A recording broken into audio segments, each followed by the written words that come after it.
नमस्कार। बिहार से खास खबर लेकर हाजिर हूं मैं सर्वमित्रा।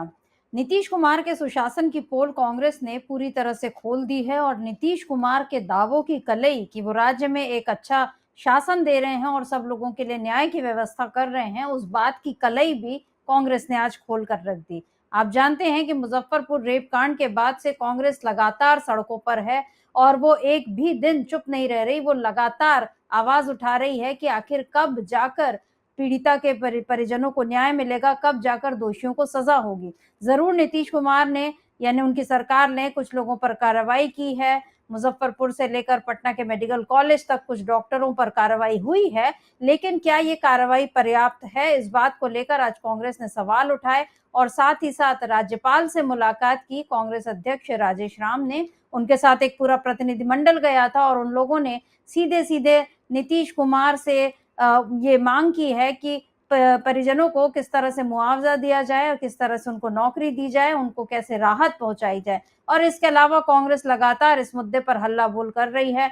वो मंगल पांडे जो कि स्वास्थ्य मंत्री हैं, उनका भी इस्तीफा मांग रही है, लेकिन नीतीश कुमार न जाने क्यों मंगल पांडे के आगे दबे हुए नजर आ रहे हैं और वो उन पर कोई कार्रवाई नहीं कर पा रहे। ऐसे में आज कांग्रेस ने अपनी तरफ से एक हल्ला बोल किया और मंगल पांडे के आवास के बाहर जाकर जो प्रदर्शन किया और उसमें उनके जो घर के बाहर उनके पोस्टर्स पर कालिख पोती, यानी कांग्रेस अपना आक्रोश यहाँ पूरी तरह से दिखा रही है और बता रही है कि जहां भी इस तरह का अन्याय होगा वहां कांग्रेस खड़ी रहेगी। कांग्रेस ने इस पूरी घटना के बारे में ट्वीट्स भी किए हैं। आज के उसके जो दो खास ट्वीट हैं वो हम देख लेते हैं कि क्या कुछ लिखा है कांग्रेस ने अपने सोशल मीडिया प्लेटफॉर्म पर। तो कांग्रेस ने इस मामले पर एक के बाद एक कई सोशल मीडिया प्लेटफॉर्म पर कई पोस्ट लिखी हैं और उन्हीं में से दो पोस्ट हम देख लेते हैं जिसमें कांग्रेस ने ये साफ-साफ बता दिया है कि वो इंसाफ मिलने तक चुप नहीं बैठेगी। क्या कुछ लिखा है कांग्रेस ने इस ट्वीट में, एक बार इसको देख लेते हैं। यहाँ पर कांग्रेस ने लिखा है कि मुजफ्फरपुर की दलित बेटी के आंसुओं का हिसाब होगा। पटना में राहुल गांधी जी के बब्बर शेरों ने स्वास्थ्य मंत्री मंगल पांडे के चेहरे पर स्याही पोती। न्याय मिलने तक संघर्ष जारी रहेगा।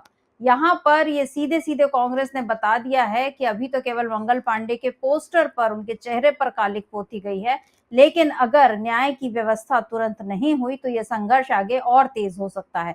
और जिस तरीके से राहुल गांधी के बब्बर शेर ये बात लिखी गई है बिहार कांग्रेस की तरफ से, उससे जाहिर है कि राहुल गांधी अभी जब आने वाले हैं 6 तारीख को पटना और फिर वो जाएंगे नालंदा जहां पर वो संविधान सम्मान सम्मेलन करेंगे। हो सकता है इस दौरे में राहुल गांधी मुजफ्फरपुर भी जाएं, क्योंकि उनसे पहले तेजस्वी यादव और कांग्रेस अध्यक्ष राजेश राम ये दोनों हो आए हैं और उस पीड़ित परिवार के पास, और वहां जाकर उन लोगों ने उस परिवार को सांत्वना दी है और आश्वासन भी दिया है कि हम आपके साथ खड़े रहेंगे। और इस बारे में तेजस्वी यादव ने तो यहाँ तक कह दिया कि अगर पीड़ित पक्ष को न्याय दिलाना राजनीति है तो मैं ऐसी राजनीति करता रहूंगा। तो ये विपक्ष के जो तेवर हैं वो बता रहे हैं कि मुजफ्फरपुर मामला इस बार नीतीश कुमार के लिए बहुत भारी साबित होने वाला है और साथ ही साथ बीजेपी को भी ये ले डूबेगा, क्योंकि आप याद कीजिए कि जब भी इस तरह के मामले हुए हैं और उसमें पीड़ित पक्ष को अगर न्याय मिलता नहीं देखा जाता तो उसके बाद सरकारें जो हैं वो कटघरे में खड़ी होती हैं और इस बार नीतीश सरकार, एनडीए सरकार कटघरे में खड़ी हो चुकी है। कांग्रेस ने एक और पोस्ट लिखा है, उसको भी देखते हैं। कांग्रेस ने लिखा है, मुजफ्फरपुर की दलित बेटी को न्याय दिलाने की लड़ाई में अब सदन से लेकर सड़कों तक होगी। यानी यहाँ पर ये जो बता दिया कांग्रेस ने कि हम सदन से सड़क तक लड़ाई लड़ने के लिए हम पूरी तरह से तैयार हैं और जब भी सदन लगेगा या जब चुनाव का माहौल है तो उसमें कांग्रेस इस मुद्दे को सड़क पर उठाएगी और बताएगी कि किस तरीके से नीतीश सरकार जो है वो पीड़ितों के पक्ष में नहीं खड़ी हो रही है या केवल ऊपरी ऊपरी आश्वासन दे रही है, उस पर कोई कार्रवाई करती हुई नहीं दिख रही है। और मैं आपको बता दूं कि आज जो राजेश राम ने कांग्रेस के पूरे प्रतिनिधिमंडल के साथ राज्यपाल से मुलाकात की और उन्होंने कहा कि आपको इस मामले में हस्तक्षेप करना चाहिए और उन्होंने साथ ही मांग की कि मृतका की मां, उसको नौकरी मिले, उसके भाई बहनों को शिक्षा, मुफ्त शिक्षा मिले और उसके साथ साथ उचित मुआवजा मिले। ये आरिफ मोहम्मद खान जो राज्यपाल हैं बिहार के, उनसे मिलकर आज कांग्रेस ने अपना ये मांग का ज्ञापन जो है सामने रख दिया है। तो कांग्रेस जो है वो पूरी तरह से सड़क पर उतरी हुई है इस मामले को लेकर और अब ऐसा लग रहा है कि एनडीए सरकार का जो हिस्सा है, यानी केंद्र में एनडीए सरकार का हिस्सा है चिराग पासवान, वो भी अब इस मामले में कांग्रेस का साथ देते हुए दिखाई दे रहे हैं, क्योंकि चिराग पासवान ने नीतीश कुमार को एक चिट्ठी लिखी है और उसमें उन्होंने मांग की है कि इस पीड़िता को, उसके परिवार को न्याय मिले, अन्यथा ये सही नहीं होगा। इसका एक ट्वीट किया है एलजेपी ने, यानी जो चिराग पासवान की पार्टी है, लोक जनशक्ति पार्टी, और उसके साथ-साथ क्या चिट्ठी लिखी है ये भी मैं आपको बता देती हूँ।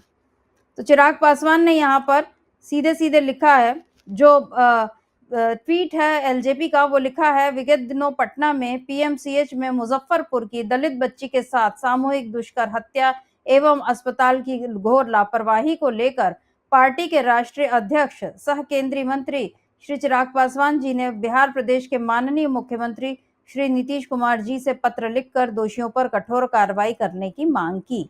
और इसके साथ वो पत्र भी संलग्न है जो चिराग पासवान ने लिखा है। इसमें चिराग पासवान का ये बड़ा पत्र है जिसका कुछ हिस्सा मैं बताती हूँ।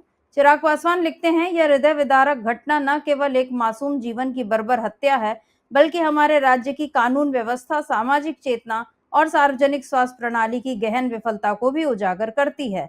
यह तथ्य अत्यंत पीड़ादायक है कि जिन दरिंदों ने उस मासूम बच्ची के साथ सामूहिक दुष्कर्म किया, वे जितने दोषी हैं उतने ही दोषी पीएमसीएच अस्पताल के डॉक्टर और प्रशासनिक स्टाफ भी हैं, जिन्होंने बच्ची को बचाने के लिए जरूरी उपचार देने के बजाय उसे एम्बुलेंस में ही छोड़ दिया।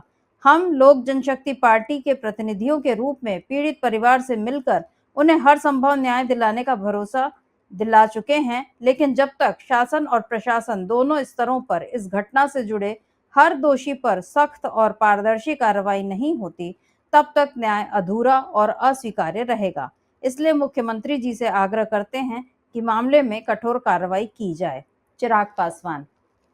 तो यहाँ पर आप देख रहे हैं कि चिराग पासवान की जो भाषा है वो लगभग वैसी ही है जैसे कांग्रेस की भाषा है, क्योंकि कांग्रेस भी यही कह रही है कि सारे दोषियों को इसमें सजा मिलनी चाहिए। जिन लोगों ने दुष्कर्म किया वो तो हैं ही दोषी, लेकिन उनके साथ साथ जिन लोगों ने इसके बच्ची के इलाज में लापरवाही की और जिस वजह से उसकी मौत हुई, वो भी इस हत्या के उतने ही भागीदार हैं। ये बात कांग्रेस कह रही है, ये बात तेजस्वी यादव कह रहे हैं, और यही बात अब चिराग पासवान कह रहे हैं। यानी यहाँ पर नीतीश कुमार और बीजेपी दोनों कटघरे में खड़े हो चुके हैं। बहरहाल जो मंगल पांडे तो इस मामले में अब तक कुछ बोल नहीं रहे, लेकिन सम्राट चौधरी जो कि उप मुख्यमंत्री हैं, देखने वाली बात यह है कि नीतीश कुमार भी इस मामले में कुछ नहीं बोल रहे। केवल कार्रवाई हुई है जो 2-3 डॉक्टरों पर, वो अलग है, बाकी बोल कुछ नहीं रहे हैं। लेकिन सम्राट चौधरी ने आज ये कहा है कि सरकार पूरी तरह से आश्वस्त करती है कि स्पीडी ट्रायल चलाकर कार्रवाई करेगी। इसमें कोई दो मत नहीं कि जिन लोगों ने गलती की है उन सब पर कार्रवाई की जाएगी। एसके सीएमएच के सुपरिटेंडेंट को सस्पेंड किया गया है। पीएमसीएच के कार्यकारी डिप्टी सुपरिटेंडेंट, उनको हटाने का काम किया गया है। जांच अभी चल रही है, खत्म नहीं हुई है। बच्ची की मौत हुई है और एक-एक लोगों को छोड़ने का काम बिहार की सरकार नहीं करेगी। ये आश्वासन आया है सम्राट चौधरी की तरफ से। अब सवाल ये है कि क्या सम्राट चौधरी इस समय मुख्यमंत्री की भूमिका में हैं, क्योंकि पद तो उनका उप मुख्यमंत्री का है, लेकिन वो बता रहे हैं कि हम किसी भी दोषी को छोड़ेंगे नहीं, एक-एक पर कार्रवाई होगी। यही बात नीतीश कुमार अपने मुखारबिंद से क्यों नहीं बोल देते? उन्हें क्या तकलीफ है ये कहने में कि हाँ, मैं जब तक न्याय नहीं होता मैं मंगल पांडे से इस्तीफा देने कहता हूँ। बाकी मंगल पांडे का इस्तीफा होता है या नहीं होता ये अलग बात है, लेकिन इतना तो नीतीश कुमार बोल ही सकते हैं। लेकिन नीतीश कुमार में अभी इतनी हिम्मत भी नहीं दिखाई दे रही कि वो ये बोल सकें। और दूसरी तरफ अब जिस तरीके से उनके खिलाफ माहौल बनने लगा है कांग्रेस और आरजेडी के साथ साथ, अब चिराग पासवान ने भी जो आवाज उठाई है उससे समझ में आ रहा है कि नीतीश कुमार और बीजेपी को ये मामला बहुत भारी पड़ने वाला है। तो अभी के लिए बस इतना ही। नमस्कार, मैं सर्वमित्रा।